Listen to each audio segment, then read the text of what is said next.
عمران خان صاحب نے تو حکومت کو 6 دن کی مہلت دے دی ہے اور حکومت کا یہ کہنا ہے کہ جتنے لوگ اب لے کے آئے تھے، رانا ثناء اللہ صاحب کہہ رہے ہیں کہ 6 دنوں میں یہ 6 لاکھ لوگ لے کے آ جائیں تو بڑی بات ہوگی۔ ان کا ابھی بھی یہی اصرار ہے کہ یہ دھرنا ناکام ثابت ہوا، فیل ہوا، لیکن کل سپریم کورٹ کو دوبارہ مداخلت کرنی پڑی۔ جو سیاستدان ہیں وہ اس کا کوئی حل نہیں نکال پائے، تو فوج کو اور جو عدلیہ ہے اسی کو اپنا کردار ادا کرنا پڑا اور بالآخر یہ وقتی طور پر بحران جو ہے وہ ٹل گیا ہے۔ لیکن دیکھتے ہیں کہ 6 دن بعد عمران خان صاحب کیا اسٹریٹجی اپنا کر دوبارہ سے کہاں سے ہو کے آتے ہیں اور کیا ایجنڈا لے کر آتے ہیں۔ یہ اسلام آباد کا جناح ایونیو ہے، یہاں پر آپ دیکھ سکتے ہیں کہ پی ٹی آئی کے جو کارکن اور جو تجارت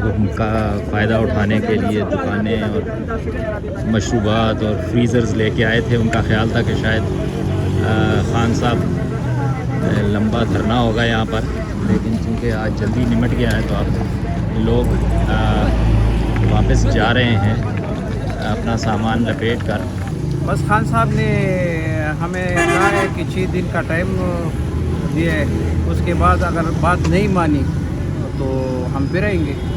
تو سپریم کورٹ نے رات کو بات کی تھی، تو میرے خیال میں مذاکرات کو خان صاحب نے ہمیں بتایا کہ آپ جائیں، ہم پھر بھی آپ کو بلا سکتے ہیں، پھر ہم اس سے زیادہ آئیں گے۔ مہینے اچھا، وہ پہلے 1 سال کی بات کر رہے تھے، ہم جب آئے تو ابھی 6 دن کا ہو گیا، تو انشاءاللہ یہ 6 دن بھی ختم ہو جائے گی۔ تو گھر میں یہ بتا کے آئی ہے کہ ہم نے آنا نہیں ہے واپس۔ اچھا، جب بات ہوگی تو پھر ہم آئیں گے۔ خان صاحب ابھی جو قافلے کو لیڈ کر کے آ گئے نا یہاں پہ، تو لوگ جو ہے نا بہت بے صبری سے انتظار میں تھا کہ کب خان صاحب آئیں گے۔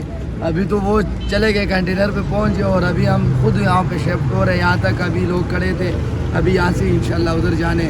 الیکشن جب شفاف الیکشن نہ ہو تو ہم نے یہیں سے جانا ہی نہیں ہے، یہی لانگ مارچ کرتے رہیں گے۔